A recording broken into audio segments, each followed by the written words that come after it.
Bismillahirrahmanirrahim. Assalamu alaikum. Welcome you all, my 5th year student, on today's online gynae lectures. তো গত ক্লাসে আমরা আসলে খুব সুন্দর we have discussed about the antepartum hemorrhage এবং there is a two major cause of antepartum hemorrhage. One is placenta previa and another one is abruptio placenta. In the last class I have already discussed about the placenta previa. So today I will discuss about the abruptio placenta. This is a very important topic for you. খুবই important একটা topic কিন্তু অ্যান্টিপার্টাম হেমোরেজের। So আমরা এখন যাচ্ছি abruptio placenta. At first come to the definition. What is abruptio placenta? It is one form of antepartum hemorrhage where the bleeding occurs due to premature separation of normally situated placenta. তাহলে এখানে কিন্তু একটা জিনিস খেয়াল করতে হবে যে placenta previa ছিল where the placenta is situated in the low lying position, but abruptio placenta is in the same position, তার নর্মাল পজিশনে থাকবে, but here the bleeding is due to the premature separation, মানে প্লাসেন্টাটা তার জায়গা থেকে separate হয়ে যাচ্ছে বলে কিন্তু ব্লিডিং এখানে অ্যান্টিপার্টাম হেমোরেজটা হচ্ছে। So it is the abruptio placenta. Varieties বা টাইপস হিসেবে যদি আমরা চিন্তা করি তাহলে এখানে কিন্তু দুই ধরনের ব্লিডিং হতে পারে, একটা revealed variety, another one is concealed variety, and there is also a mixed variety. Revealed means the bleeding is visible externally. এটা কিন্তু মোস্ট কমন টাইপ। মানে কি, মানে প্লাসেন্টা তোমার সেপারেশন হচ্ছে, ছবিতে আমরা দেখি প্লাসেন্টা সেপারেশন হওয়ার জন্য সেটা ব্লিডিংটা যেটা হচ্ছে ব্লিডিংটা রিভিল, মানে ব্লিডিংটা আমরা দেখতে পাচ্ছি। প্লাসেন্টা সেপারেশনের পর ব্লিডিংটা ইউট্রাইন ক্যাভিটির থেকে externally it is outside the from the cervix, it is outside the vagina, it is revealed variety. আর কনসিল ভ্যারাইটি কি, কনসিল ভ্যারাইটি হচ্ছে কি এখানেও কিন্তু ব্লিডিংটা অবশ্যই প্লাসেন্টার সেপারেশনের জন্য অ্যান্টিপার্টাম হেমোরেজ ব্লিডিং হচ্ছে, কিন্তু সেই ব্লিডিংটা কনসিলড, মানে ব্লিডিংটা আমাদের বাইরে আমরা দেখতে পাবো না। এখানে ইউটেরাসের ভিতরে তার ব্লিডিংটা রেট্রোপ্লাসেন্টাল ক্লট হিসেবে কিন্তু ব্লিডিংটা থাকবে। So this is the concealed type. There is also a mixed type. Mixed varieties is also quite common.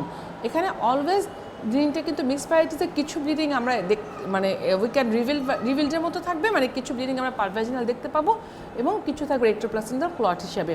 So this is the mixed variety. একটা জিনিস আমাদের সবসময় মনে রাখতে হবে যে abruptio প্লাসেন্টার যে bleeding is almost always maternal. এখানে কিন্তু সাধারণত ম্যাটার্নাল ব্লিডিং হচ্ছে, কিন্তু যদি প্লাসেন্টা কোনো টিয়ার হয় দেন অলওয়েজ এখানে ফিটাল ব্লিডিংও হতে পারে।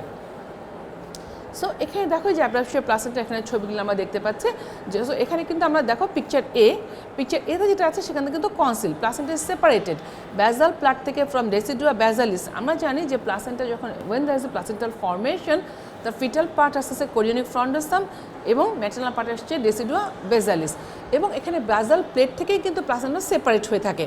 তো তাহলে সেখানে কিন্তু রেট্রোপ্লাসেন্টাল ব্লিডিং এবং ক্লটটা জমা হয়। সো এখানে in the picture a we are showing that there is a retroplacental haemorrhage, দেখো একটা ক্লট জমা আছে। ইন দ্য বি ভ্যারাইটিস, বিতে দেখো এখানে কিন্তু রিভিল ব্লিডিং, তার মানে কি দেখো রেট্রোপ্লাসেন্টাল ক্লট থেকে ব্লিডিং আস্তে আস্তে স্পেস থেকে ডেসিডুয়া প্যারাইটালিসের স্পেস থেকে রিভিল, মানে externally vaginally bleeding we can see. But in the picture C there is a only দেখো রেট্রোপ্লাসেন্টাল ব্লিডিং আছে, কিন্তু কোনো ভিজিবল আমরা প্লাসেন্টাল সেপারেশন দেখতে পাচ্ছি না। এবং এখানে আরেকটা আছে সাব অ্যামনিওটিক, এটা খুব একটা তোমাদের দরকার নেই। আর আরেকটা জিনিস এখানে যেটা মনে রাখতে হবে, এই যে প্লাসেন্টাল সেপারেশন হচ্ছে, প্লাসেন্টাল সেপারেশন যদি সেন্ট্রাল সেপারেশন হয় তাহলে কিন্তু বেশিরভাগ ব্লিডিংটা থাকে concealed haemorrhage. But when there is a marginal separation, এই যেরকম পিকচার বিতে দেখো মার্জিনাল সেপারেশন যখন হবে তখনই কিন্তু সেটা বেশিরভাগই দেখা যায় রিভিল টাইপ হতে পারে। ওকে, ঠিক আছে। এরপর আমরা আসি ইটিওলজি। ইটিওলজি আসলে মেইন কজ যে প্লাসেন্টাল সেপারেশন কেন হচ্ছে, কিছু রিস্ক ফ্যাক্টরস আছে। আমাদের প্লাসেন্টাল প্রিভিয়াতেও কিছু কমন রিস্ক ফ্যাক্টর আছে, abruptio প্লাসেন্টাতেও কিন্তু কিছু রিস্ক ফ্যাক্টর আছে। তবে সবচেয়ে প্রধান যেটা মনে করতে হবে সেটা হচ্ছে কি hypertension during pregnancy. Hypertension during pregnancy is the most common important predisposing factors. So any type of hypertension, there is a chronic hypertension, PIH, pregnancy-induced hypertension, preeclampsia, eclampsia. In all cases, there is a chance of কিন্তু abruptio placenta. আরেকটা আমরা আগেও risk factors পেয়েছি placenta previa, high birth orders of pregnancy. দেখা যাচ্ছে যখন তার বেশি হাই বার্থ অর্ডার হবে তার প্লাসেন্টেশনটা not so much good. So implantation যদি ভালো না হয় তখনই সেই প্লাসেন্টাগুলোই কিন্তু বেশিরভাগই সেপারেশন হয়। So there is a chance of abruptio placenta. আরেকটা যত বেশি high birth order, advancing age of the mother, পরেরটা দেখো the more chance of hypertensive disorders কারণ কা হয় ওল্ড এল্ডারলি পেশেন্টদেরই কিন্তু হাইপারটেনসিভ ডিসঅর্ডার বেশি থাকে so it is also another risk factors smoking because due to smoking there is a vasospasm and there is a abnormal placentation is not much good so there is a smoking is another factors আরেকটা খুব important factor হচ্ছে trauma so any trauma in the blow injury in the abdominal cavity patient may fall there may be accident so there is due to any trauma there is the placental separation and there is the abruptio placenta so folic acid deficiency এটা একটা factor because এখানে abnormal placentation is not so much good uterine factor such as septic uterus submucous any fibroid যদি থাকে when placenta is implanted in the submucous fibroid so there is a chance of abruptio placenta কিছু blood disorder আছে suppose inherited থ্রম্বোফিলিয়া থাকলে because placental infarction অ্যাব্রাপশিও হওয়ার chance বেশি আরেকটা important factor দেখো prior অ্যাব্রাপশিও placenta so একটা পেশেন্টের যদি প্রায়র আগের প্রেগনেন্সিতে অ্যাব্রাপশিও প্লাসেন্টা থাকে তাহলে আমাদের অবশ্যই মাথায় রাখতে হবে 5 to 17% there is a chance of recurrence এখানে একটা জিনিস দেখো অ্যাব্রাপশিও প্লাসেন্টার সাথে কিন্তু একটা গুড অ্যাসোসিয়েশন আছে পিআইএইচ এর প্রেগনেন্সি ইন্ডিউসড হাইপারটেনশন সো এটাও কিন্তু প্রেগনেন্সির পরে প্রেগনেন্সি রিকার করতে পারে সো দুইটা ফ্যাক্টর মিলিয়েই কিন্তু there is a chance of recurrence is more ঠিক আছে এরপর একটু প্যাথোজেনেসিসটা আমরা চিন্তা করি আমি যে তোমাদেরকে একটু আগে বলেছি যে প্রিম্যাচিউর প্লাসেন্টাল সেপারেশনটা হচ্ছে কোথায় হচ্ছে আমরা জানি আমি এটা বলেছি একটু আগে যে রেসিডুয়া বেজালিস যেহেতু আমাদের প্লাসেন্টাটা তৈরি হয় ম্যাটারনাল পার্ট আছে রেসিডুয়া বেজালিস থেকে so when there is a separation from the uterus in the decidua basalis there is a haemorrhage এবং এই হেমোরেজটাই কালেক্টেড ব্লাড হয়ে কী হবে রেসিডুয়াতে হেমাটোমা তৈরি হয় haematoma so at first there is a residual haematoma একটু আগে আমরা দেখেছি সে বেজাল প্লেট থেকে যখন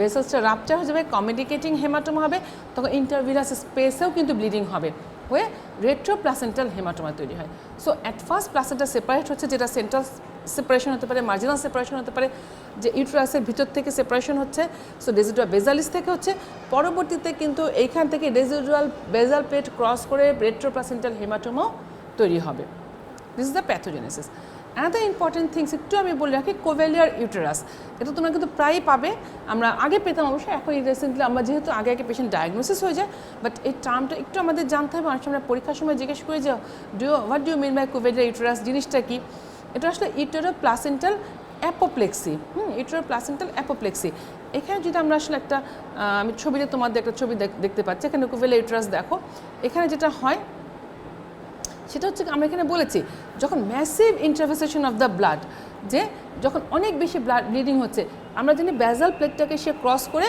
এখানে কিন্তু রেট্রোপ্লাসেন্টাল হেমাটোমা হচ্ছে আরও কি হচ্ছে অনেক বেশি হেমাটোমা ব্লাড ম্যাসিভ একটা হেমাটোমা তৈরি বিগ হেমাটোমা সো এই ব্লাডটা কিন্তু কোথা থেকে চলে যাবে ইউটেরাসের সেরাস কোটের দিকেও তারা চলে যাবে সো মাসকুলেচার পার হয়ে প্রথমে হচ্ছে গিয়ে ডেসিডুয়াতে থাকবে মানে endometrium then it crosses myometrium then up to the serous coat এই ব্লিডিংটা যখন উপরের দিকে সেরাস কোটের দিকে যাবে তখন কিন্তু দেখা যায় যে এটা কোভেলিয়ার ইউটেরাসটা আমরা পাই এবং এটা ডায়াগনোসিস করতে পারি আমরা কখন ল্যাপারোটমি সো আমরা যখন সিজারিয়ান সেকশন করতে যাই ল্যাপারোটমিতে তখনই আমরা দেখি কি ইউটেরাসটা দেখতে কেমন হয় dark port wine colour uterus is looks এই যে দেখো পরে আমার ছবিতে আছে this a dark port wine colour of the uterus এবং প্যাচি দ্যার ইজ এ এই যে প্যাচি হেমোরেজ বিকজ এখানে যে ব্লাড ক্লটটা সে সেরাস লেয়ার পর্যন্ত চলে আসছে তো আমরা নেকেড আই যখন দেখব তখন আমরা এখানে এরকম ডার্ক পোর্ট ওয়াইন কালার পাবো ইউটেরাসটা এবং প্যাচি হেমোরেজ থাকবে এবং এই হেমোরেজটা কিন্তু অনেক সময় সেরাস কোট থেকেও হেমোরেজ হয়ে আমরা কিন্তু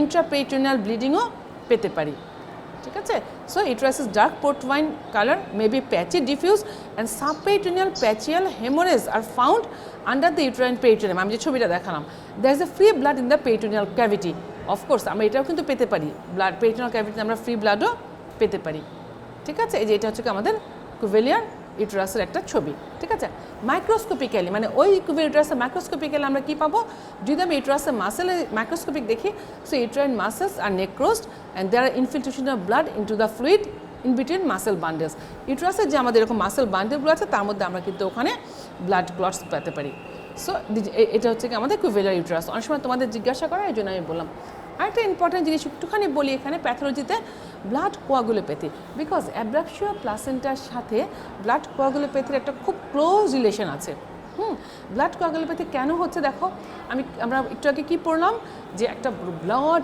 রেট্রোপ্লাসেন্টাল ক্লট হচ্ছে, ম্যাসিভ হেমোরেজ। এটা আমি একটু পরে আসবো ক্লিনিক্যালি, আমরা যখন গ্রেড 1, 2, 3, 4 করবো। এই ম্যাসিভ ব্লিডিংটা হয় গ্রেড 3 এবং 4-এ। যখন একটা অনেক বড় ক্লট তৈরি হচ্ছে, রেট্রোপ্লাসেন্টাল ব্লিডিং হচ্ছে, কি হয়, যে কোনো ব্লিডিং হলে আমাদের প্রথমেই কিন্তু ক্লটিং ফ্যাক্টরগুলো আসে, এসে কি করে, সে চাচ্ছে কি ক্লট তৈরি করছে। এই যে অনেক বডির কি হচ্ছে, সব ক্লটিং ফ্যাক্টরগুলো কিন্তু ওখানে কনজামশন হয়ে যাচ্ছে, সো তারা ইউজড হয়ে যাচ্ছে। তো প্রথমে কী হবে, excess consumption of plasma fibrinogen this the clotting factors. So যখন ক্লটিং ফ্যাক্টর কনজামশন হয়ে যাচ্ছে, ক্লটিং ফ্যাক্টর কমে যাচ্ছে বডিতে, এর পরবর্তী যেটা হবে, ডিউ টু ইন্ট্রাভাস্কুলার কোয়াগুলেশন তৈরির জন্য যে ক্লটিং ফ্যাক্টর অ্যাবজর্ব হলো, বডির ক্লটিং ফ্যাক্টর কমে গেল, ফিব্রিনোজেন, প্লেটেলেট, এপিটিটি, তোমার von Willebrand factors, factor 8, 10, this are the clotting factors. When they are all used, তখন বডির একটা টেন্ডেন্সি থাকবে, কী হবে, তখন কিন্তু ব্লিডিং টেন্ডেন্সিটা অনেক বেশি। This is called disseminated intravascular coagulation, that means DIC অথবা কনজামটিভ কোয়াগুলোপ্যাথি। এখানে মেইন কথা যদি আমরা সুন্দর করে বলে চিন্তা করি যে all the clotting factors are consumed, so there is a less clotting factors and there is a chance of bleeding is much more. এবং এখানে কিন্তু আমরা retroplacental bleeding, there is overt hypofibrinogenaemia. এই যে আমি বললাম ফিব্রিনোজেন লেভেল, যে আগে এতক্ষণ ব্লাড ক্লট করতো, ফিব্রিনোজেন কমে যাচ্ছে, হাইপোফিব্রিনোজেনেমিয়া হচ্ছে, and elevated level of fibrin degrading product. So fibrin কমে যাচ্ছে, কিন্তু ফিব্রিন ডিগ্রেডেটিং প্রোডাক্টগুলো তখন আস্তে আস্তে কিন্তু বেড়ে যাচ্ছে, ডিডাইমার বাড়ছে, এবং এর জন্য কিন্তু পরবর্তীতে যেটা হয়, প্রথমে হয় এই ব্লিডিং টেন্ডেন্সিটা বেড়ে যায়, এবং এটাকেই বলা হয় কনজামটিভ কোয়াগুলোপ্যাথি। ঠিক আছে, এটা একটু আমরা ডিটেলস জিজ্ঞেস করি বলে আমি তোমাদেরকে এটা বললাম। আরেকটা জিনিস আছে ক্লিনিক্যাল ক্লাসিফিকেশন। আমি আসলে এটা তবে একটু গ্রসলি বলি, হয়তো বা এমবিবিএস লেভেলে তোমাদের জন্য এটা যে খুব বেশি প্রয়োজন তা না, তবু আমি খুব শর্টে তোমাদেরকে একটু গ্রেডিংটা বলি। এটাকে পেজেস ক্লাসিফিকেশন বলে এখনকার বইগুলোতে। যে ঠিক আছে, অ্যাব্রাপশিও প্লাসেন্টাকে আমরা একটা তো পড়েছি conceal variety, reveal variety, mixed variety. তোমরা এভাবে বলতে পারো ক্লিনিক্যাল ক্লাসিফিকেশন। অ্যানাদার যে পেজেস ক্লাসিফিকেশন এখন যেটা নতুন একটু বলা হয়, এটা আমি একটু টাচ করে যাচ্ছি তোমাদের। এখানে গ্রেড 0 একটু আগে বলেছি, ক্লিনিক্যাল ফিচার অ্যাবসেন্স। এখানে হয় কি, গ্রেড 0 মানে পেশেন্টের সব কিছু ভালো, ক্লিনিক্যালি আমরা কিন্তু পাচ্ছি না কোনো অ্যাব্রাপশিও প্লাসেন্টা, বাট আফটার ডেলিভারি বা সিজারের পরে আমি যখন প্লাসেন্টা চেক করব, তখন দেখব সেখানে প্লাসেন্টা ইন্সপেকশন করলে তখন আমরা দেখতে পাই কিছু কিছু ক্লটিং আছে। সো এখানেও কিন্তু অবশ্যই কী হচ্ছে, premature separation of the placenta হয়েছে। এবং সিজারের পরে আমরা দেখতে পাই যে সিজারের পর আমি প্লাসেন্টাকে আনলাম, আমি দেখলাম একটা ক্লট আছে। সো এটা হচ্ছে গ্রেড 0, যে পেশেন্ট ডায়াগনোসিস হলো following delivery, this grade 0। Grade 1 এটা 40%, এখানে স্লাইড ভ্যাজিনাল ব্লিডিং হতে পারে, ইউটেরাস একটু ইরিটেবল থাকবে, মিনিমাল টেন্ডারনেস থাকবে অথবা টেন্ডারনেস অ্যাবসেন্ট থাকতে পারে, ম্যাটার্নাল বা পালস ব্লাড প্রেশার নর্মাল থাকবে, ফিব্রিনোজেন লেভেলও এখানে নর্মাল থাকবে, ফিটাল হার্ট সাউন্ডও গুড থাকবে। বাট 40%ই কিন্তু আমাদের গ্রেড 1 প্লাসেন্টা, অ্যাব্রাপশিও প্লাসেন্টা। অনেক পেশেন্ট দেখবো আমরা অ্যান্টিনাটাল ক্লিনিকে পাই যে হয়তো পেশেন্ট বলে কি একটু ব্লিডিং হচ্ছে, অল্প ব্লিডিং, কিন্তু আমার অ্যাডরিনাল পেন। সো এই পেশেন্টগুলো কিন্তু ম্যাটারাল ভাইটাল দিক দিয়ে চিন্তা করলে ম্যাটারাল কন্ডিশনে গুড থাকে, ফিটাল কন্ডিশনে গুড থাকে। সো এখানে maybe there is a mild abruptio থাকতে পারে, এবং সেগুলোই কিন্তু মাইল্ড অ্যাব্রাপশিও গ্রেড 1। গ্রেড 2 হচ্ছে কি ভ্যাজিনাল ব্লিডিং থাকবে, mild to moderate, but uterine tenderness অবশ্যই প্রেজেন্ট থাকবে, এবং এখানে দেখো ম্যাটার্নাল পালস বাড়বে, ব্লাড প্রেশার মেনটেন হবে, কিন্তু পালস, কারণ আমরা জানি যে কোনো ব্লিডিংয়ে কিন্তু ফার্স্ট ইন্ডিকেটর হচ্ছে কি আমাদের পালস। ফিব্রিনোজের লেভেল একটু কমা শুরু হয়েছে, so fibrinogen level may be decrease, but patient not in shock. এবং ফিটাল, এখানে কিন্তু পেশেন্ট শকে নাও থাকতে পারে, আবার খুব বেশি ব্লিডিং হলে থাকতে পারে। তবে ফিটাল ডিস্ট্রেস, ফিটাল ডেথও এখানে হতে পারে গ্রেড 2-তে, যদি মডারেট এনিমিয়া থাকে। গ্রেড 3টা কি bleeding is moderate two severe, maybe conceal, এখানে কনসিল ব্লিডিংও হতে পারে, কিন্তু ব্লিডিংটা যেটা হবে প্লাসেন্টা সেপারেশন, সেটা মডারেট বা সিভিয়ার। মার্কড ইউট্রাইন টেন্ডারনেস থাকবে, শক, পেশেন্ট থাকবে শকে, এবং fetal death is the rule. So এখানে একটা জিনিস শুধু একটু গ্রসলি তোমরা মনে রাখো, যখন গ্রেড 3 এবং গ্রেড 4 আমি পরে আসছি দুটো হবে, তখন অবশ্যই পেশেন্টের ম্যাটারাল কন্ডিশন থাকবে শকে, এবং due to huge bleeding there is a consumptive coagulopathy, so the feature of coagulation DIC আমরা পাবো, এবং এখানে অ্যানুরিয়া থাকতে পারে, অলিগিরিয়া থাকতে পারে, যেহেতু ডিআইসির জন্য এবং অনেক ব্লাড লসের জন্য এখানে রেনাল শাটডাউনও হতে পারে, এবং রেনাল ফ্যাক্টর ক্লিনিক্যাল ফিচার আমরা রেনাল কম্প্রোমাইজটা আমরা এখানে পাবো এবং fetal death is the rule, মানে এখানে দেখা যাবে এত বেশি ব্লিডিংয়ের জন্য এখানে ফিটাস ডেথ পাবো আমরা। সো এখানে একটা জিনিস গ্রেড 3 এবং গ্রেড 4ও কিছু কিছু ক্ষেত্রে 3 বলে এটাকে, এখানে আমরা এটা আরেকটা শেয়ার্স ক্লাসিফিকেশনও এটা আসছে গ্রেড 1, গ্রেড 2 এবং গ্রেড 3। সো এখানে কিন্তু অবশ্যই গ্রেড 3 এবং গ্রেড 4 আবার একটা পেজেস ক্লাসিফিকেশন, ওরা আবার 4টা ভাগ করেছে, কিন্তু এখানে গ্রেড 3 এবং গ্রেড 4 তখনই আমরা বলবো যখন ফিটাস ইজ কম্প্রোমাইজ এবং মা আছে শকে এবং there is a consumptive coagulopathy. So এই 3টা জিনিস যখন থাকবে তখন আমরা বলবো গ্রেড 3 অথবা গ্রেড 4 ক্লাসিফিকেশন অনুযায়ী, ঠিক আছে। এই দেখো এখানে কিন্তু partial classification, partial separation of the placenta, আমাদের ছবিতে দেখি এটা একটা প্লাসেন্টা, এখানে ব্ল্যাক একটা রেডিশ ক্লট আছে। সো এখানে পার্শিয়াল অ্যাব্রাপটিও প্লাসেন্টা হয়েছে কিন্তু অ্যাডহারেন্ট, দেখো ক্লটটা লাগানো। So this may B A grade 2 অথবা গ্রেড 3। হ্যাঁ, দ্যার ইজ এ হিউজ, দেখো এখানে অনেক বড়, দেখো প্লাসেন্টার থেকে কত বড় প্লাসেন্টাল সেপারেশন। সো এটাও গ্রেড 3 বা গ্রেড 4। এখন আমাদের ক্লিনিক্যাল ফিচার আসি একটু, হ্যাঁ, যে সায়েন্স সেন্টার মাসের পেশেন্ট কীভাবে প্রেজেন্টস করে। আসলে যে একটু আগে আমি বললাম ক্লিনিক্যাল ফিচার্স ডিপেন্ড করবে কিসের উপরে, degree of separation of placenta. So যদি মাইল্ড সেপারেশন হয় so patient presents with mild complain, আর যত বেশি সেপারেশন বেশি হবে সেটার উপর ডিপেন্ড করবে। So speed at which separation occurs এটাও ডিপেন্ড করবে, যে খুব তাড়াতাড়ি সেপারেশনের উপরেও কিন্তু তার ক্লিনিক্যাল ফিচারটা ডিপেন্ড করবে যে মা কত তাড়াতাড়ি শকে চলে যাচ্ছে, এবং amount of blood concealed in the uterine cavity.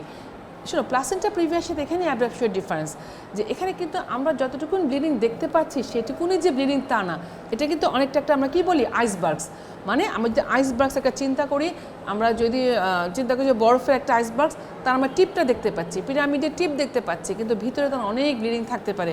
So এটা কিন্তু আমরা এই জন্য একটু অ্যাসেস করাটা difficult. So amount of bleeding conceal কতটুকু সেটা আমাদেরকে আগে অ্যাসেস করতে হবে। এবার আরেকটা জিনিস আমি তোমাদের এর আগে আমরা প্লাসেন্টা প্রিভিয়া পড়েছিলাম, তখন আমি তোমাদেরকে একটা জিনিস বলেছি যে নেক্সট ক্লাসে আমরা প্লাসেন্টা প্রিভিয়া এবং অ্যাব্রাপটিও যখন পাশাপাশি ক্লিনিক্যাল ফিচারটা পড়বো তখন আমরা দুটোর সাথে একটু কোরিলেটও করতে পারবো, কারণ এটা পরীক্ষায় খুবই বেশি জিজ্ঞাসা করা হয়, তোমাদের পরীক্ষাতেও থাকে, রিটেনেও থাকে, যে হাউ উইল ডিফারেন্সিয়েট, যে অ্যাজ ওয়েল যে ডিফারেন্সিয়েশনের সাথে আমরা একটু ক্লিনিক্যাল ফিচারটা পড়ে আমাদের জন্য একটু ইজি হবে, দুটো জিনিস বোঝা যাবে। এর আগে যেমন পড়েছি দেখো ক্লিনিক্যাল ফিচারে হিস্ট্রি, সো যে কোনো ক্লিনিক্যাল ফিচার আমরা কিন্তু হিস্ট্রি, এক্সামিনেশন, ইনভেস্টিগেশনস।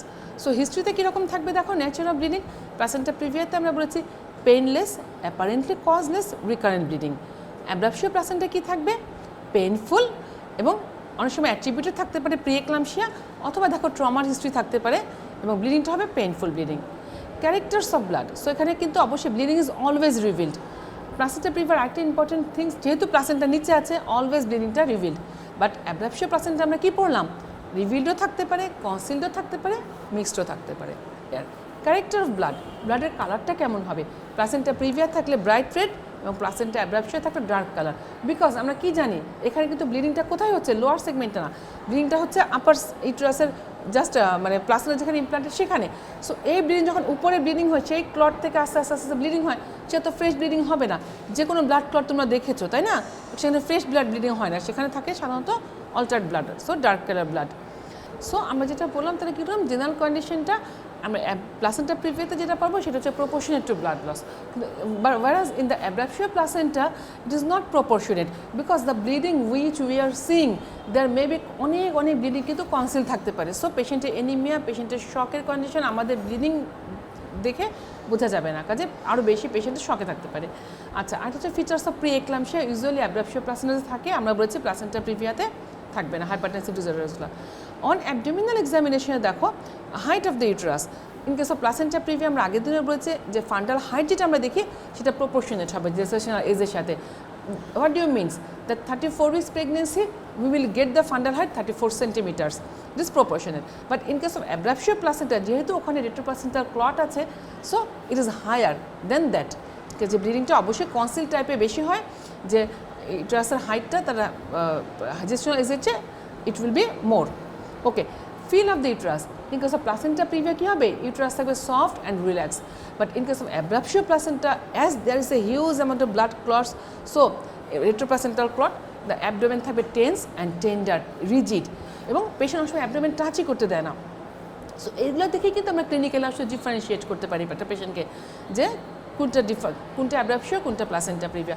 আরেকটা ম্যাল প্রেজেন্টেশন, আমরা প্লাসেন্টা প্রিভিয়ার সময় বলেছি যেহেতু প্লাসেন্টা লোয়ার সেগমেন্টে থাকবে সো কমন অ্যাসোসিয়েশন থাকে malpresentation, there may be breech, there may be transverse, but abruptio placenta is not like that. And another thing is head is floating. In case of placenta previa, head may not be engaged, but abruptio placenta usually head থাকবে engaged.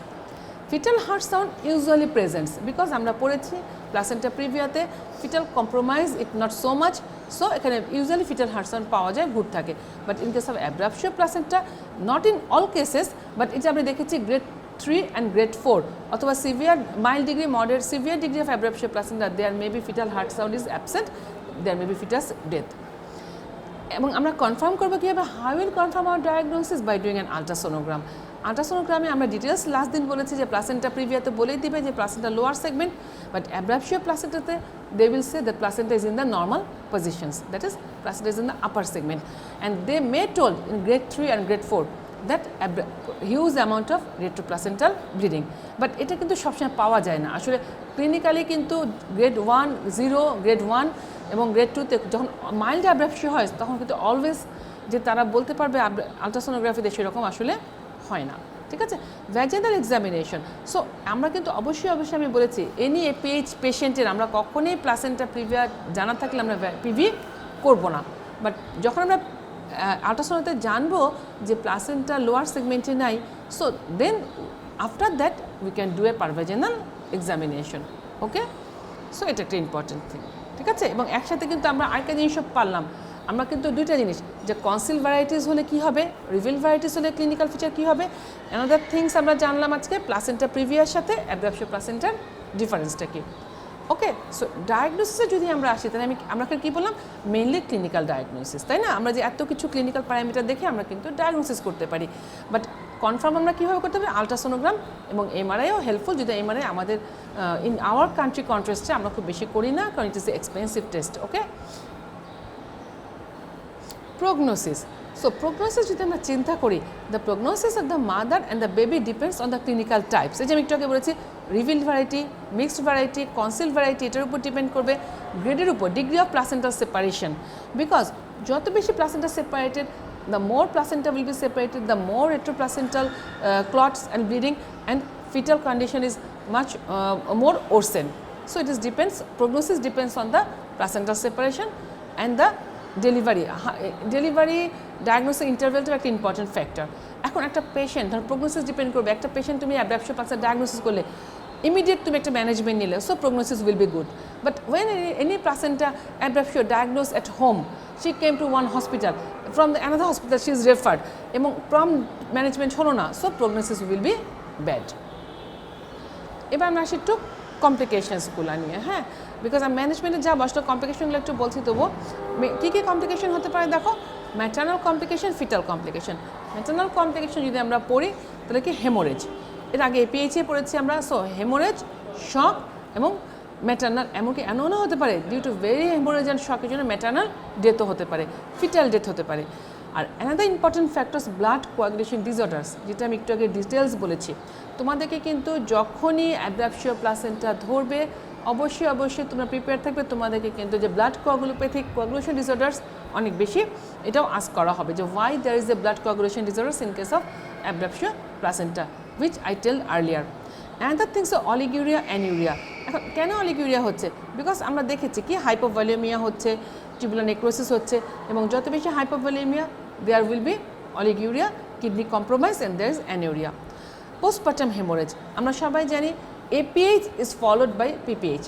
When there is any antepartum hemorrhage, হতে পারে placenta previa abruptio, there is a chance of postpartum hemorrhage because uterine tonicity is not much good, এবং এই যে blood coagulopathy হলো সব কিছু মিলে পেশেন্টের PPH হওয়ার চান্স অনেক বেশি। So when there is any anemic patient and there is a PPH, there is a peripheral sepsis. So এই কমপ্লিকেশনগুলো সবসময় মেটার্নাল কমপ্লিকেশন হতে পারে। ফিটাল কমপ্লিকেশন দেখো, ফিটাল ডেথ 25 to 30% কেসেস, এমনকি কনসিল ভ্যারাইটিস আরও বেশি 15 to 100% cases there may be chance of fetal death, because it is also depends on the type of separation. যত বেশি সেপারেশন তত কিন্তু ফিটাল ডেথ হওয়ার চান্স বেশি।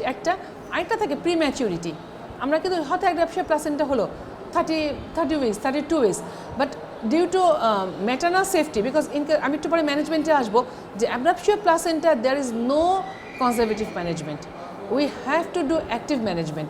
So termination of pregnancy, so premature termination hole there is a baby premature, due to prematurity fetal death is much more, মানে বাচ্চা হওয়ার পর তার প্রগনোসিস অনেক আরও বেশি, সেখানেও কিন্তু ফিটাল ডেথ মানে ফিটাল ডেথ হতে পারে এবং পরবর্তীতে কী হতে পারে নিউনেটাল ডেথ, ইনফ্যান্টাইল ডেথের চান্সও অনেক বেশি। So perinatal mortality is much more. Prevention, আসলে অ্যাব্রাপশিও প্লাসেন্টার প্রিভেনশন আলাদা কিছু না, তবে আমাদের প্রিভেনশনের এইম কি, আমরা নোন ফ্যাক্টরগুলো আমাদের মাথায় থাকতে হবে। সাপোজ আমরা যে রিস্ক ফ্যাক্টরসগুলো বলেছি, যে একটা পেশেন্ট পিআইএচের পেশেন্ট, ট্রমার patient, so it should be in our mind that there is a chance of abruptio placenta. So এটা আমরা প্রম্পট ডেলিভারি, কুইক ট্রিটমেন্ট করলে আমরা এটা একটু তার প্রিভেনশনটাকে অবশ্যই এখানে প্রিভেন্ট করতে পারি। Correction of anaemia, any patient আমাদের অবশ্যই আগে পিএইচের পেশেন্টকে এনিমিয়া কারেকশন করে রাখলে এবং তার যদি আমি তার ব্লাড হিমোগ্লোবিন লেভেলটা আমি 10, 11, 12 রাখি, so complication will be less. এবং prompt detection institution of therapy, মানে আমি যত তাড়াতাড়ি ডায়াগনোসিস করবো, তাড়াতাড়ি ম্যানেজ করবো, অবশ্যই এটাও আমার একটা প্রিভেন্টিভ, পরবর্তীতে আমার কমপ্লিকেশনসগুলো কম হবে। দেন কাম ট্রিটমেন্ট। ট্রিটমেন্টের আগে আমাকে কী করতে হবে, অবশ্যই আমাকে কেসটাকে কিন্তু অ্যাসেস করতে হবে। এনি অবসিটিক কেস আমরা এর আগেও বলেছি, আমাদের ট্রিটমেন্ট ভ্যারি করে তিনটা জিনিসের উপরে। এখানে একটু আছে অ্যামাউন্ট অফ ব্লাড লস, আমার কতটুকু ব্লাড লস হচ্ছে, ম্যাচুরিটি অফ দ্য ফিটাস, তার উপর ডিপেন্ড করতে হবে। Whether patient is in labour or not, patient লেবারে থাকলে আমার এই পিএইচের এক ম্যানেজমেন্ট, লেবারে না থাকলে একটা ম্যানেজমেন্ট। প্রেজেন্স অফ কমপ্লিকেশন, যে আমি বলেছি যে আদার যদি কোনো কমপ্লিকেশন, অলিগিউরিয়া, অ্যানিউরিয়া আছে, ডিআইসি আছে, সো এটার উপরে আমার ট্রিটমেন্ট ডিপেন্ড করবে। And type and grade of placental abruption, তার মানে কোন গ্রেডে আছে, মাইল্ড সেপারেশন, মডারেট সেপারেশন না সিভিয়ার সেপারেশন, অল থিংস চিন্তা করেই কিন্তু আমাকে ট্রিটমেন্ট বা ম্যানেজমেন্ট করতে হবে।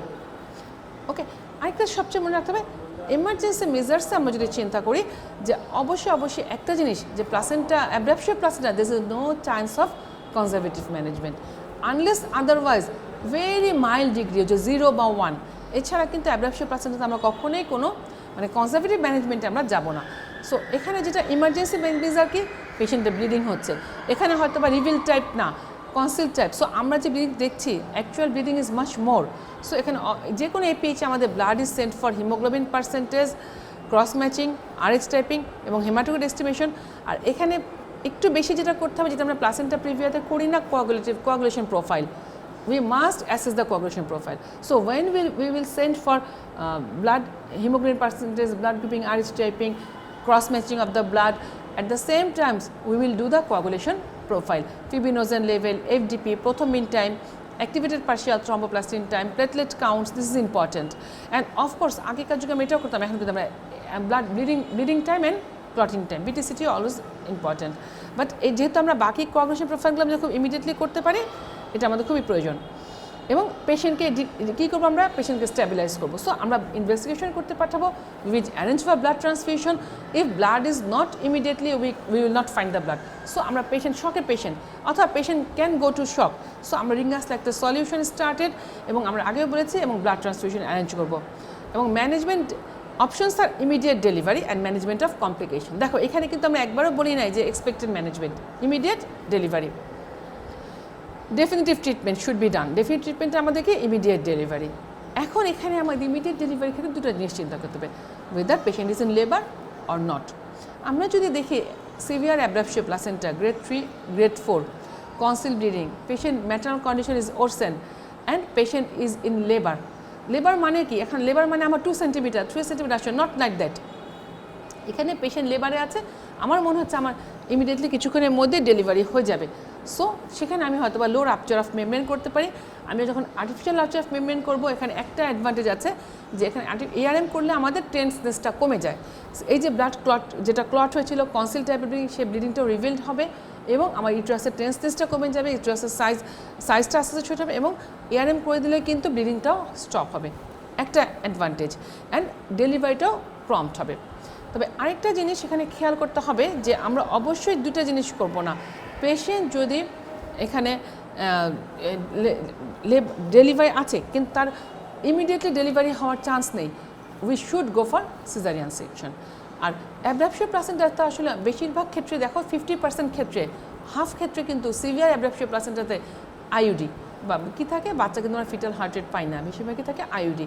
সো এখানে ওয়েন দ্যাজ ইন্ট্রাইউটেরাইন ডেথ, এখানে যদি আমরা এখানে একটু এআরএম করে দিই, তাহলে কিন্তু এআরএম করার ফলে আমাদের ডেলিভারিটাও খুব ফ্যাসিলিটেশন হবে এবং আমরা ভ্যাজাইনাল ডেলিভারিকে আমরা অ্যালাউ করতে পারবো।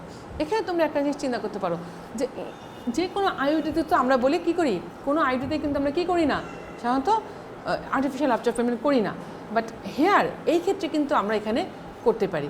তার কারণ এখানে আমরা কী জানি, এখানে যে যদি আইইউডি হয়ে থাকে সেটা তো ফ্রেশ আইইউডি, কিছুক্ষণ আগে হয়েছে, এবং whereas আমরা যদি এআরএম করি আমাদের সুবিধাটা হবে, আমাদের ডেলিভারিটাও একটু ফ্যাশন হবে এবং আমাদের এটার জন্য একটু ম্যানেজমেন্টে ইজি হবে। সো এই দেখো পরের কথাটা আমি একটু আগেও তোমাদের বলেছি, that if patient not in labour, আরেকটা জিনিস, পেশেন্ট নট ইন লেবার এবং লাইফ ফিটাস, সো বেবি যদি অ্যালাইভ থাকে, জেস্টেশনাল এজ যদি টার্ম এবং বেবি যদি রিজনেবল ম্যাচুরিটি থাকে, so we must go for caesarean section. আরেকটা জিনিস, সিজারিয়ান সেকশনে কী কী ইন্ডিকেশন দেখো, severe abruptio with life fetus, of course we will do caesarean section. আমি বলেছি লাইফ ফিটাস থাকলে, সিভিয়ার অ্যাব্রাপশিও থাকলে আমাদের মোড অফ ডেলিভারি হচ্ছে গিয়ে caesarean section. But appearance of adverse features means that এখানে কী কী, যেমন fetal distress, falling fibrinogen level, oliguria, এগুলো যদি আমার থাকে তখনও কিন্তু আমি অবশ্যই আমি কখনোই ভ্যাজিনাল ডেলিভারি ট্রাই করব না। আমি দেখছি একটা অ্যাব্রাপশন প্লাসেন্টা আসছে, ওকে, আমার হয়তো মনে হচ্ছে যে 2-3 ঘন্টার মধ্যে ডেলিভারি হয়ে যাবে, বাট পেশেন্ট অলিগিউরিয়া হয়ে গেছে, ফিটাল ডিস্ট্রেস আছে এবং ফিব্রিনোজ লেভেল কমছে, মা শকে আছে, সো মায়ের ম্যাটার্নাল ইন্টারেস্টের জন্য কিন্তু আমাকে এখানে সিজারিয়ান সেকশন করতে হবে। আবার আরেকটা জিনিস এখানে বলে নেই, এখানে আমরা কিন্তু আবার নর্মাল ভ্যাজিনাল ডেলিভারির ক্ষেত্রে আমাদেরকে খুবই চিন্তা করতে হবে যে আমি সিজার করলেও কিন্তু এই যে ডিআইসি পেশেন্ট ফিব্রিনোজের লেভেল কমে যাচ্ছে, আমি যদি একটা অপারেটিভ প্রসিডিউরসে চাই সেখানে কিন্তু আরও ডিআইসি হওয়ার চান্স বেশি, সেখানেও কিন্তু অনেক বেশি ব্লিডিং হতে পারে, because when there is a consumptive coagulopathy any layer, আমি যদি সিজার করি প্রত্যেকটা লেয়ার থেকে আরও বেশি ব্লিডিং হবে, পেশেন্ট ডিআইসি ডেভেলপ করে পরবর্তীতে ম্যাটার্নাল কন্ডিশন আরও খারাপ হতে পারে। কাজে সেগুলো আমাদের অবশ্যই মাথায় রাখতে হবে।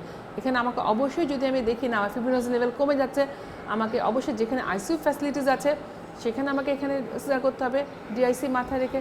নাম্বার 2, আমাকে fresh blood, fresh frozen plasma arrange করতে হবে বিকজ এই ডিআইসির জন্য আমাদের, হ্যাঁ, এবং আমাকে রেনাল পারফিউশনটাও বাড়াতে হবে। So it is the important.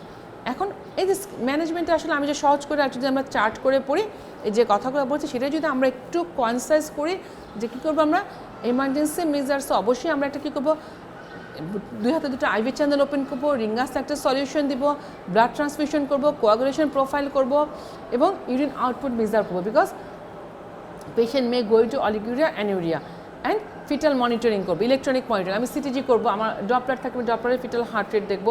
This are the emergency measures. So emergency মেজার্সের পরে আমি জেনারেল কন্ডিশন যদি আমার পেশেন্টের ভালো থাকে, রিসাসিটেশন করার পরে আমরা 2 দিকে যেতে পারি, reveal bleeding, patient in labour, artificial rupture of membrane, vaginal delivery.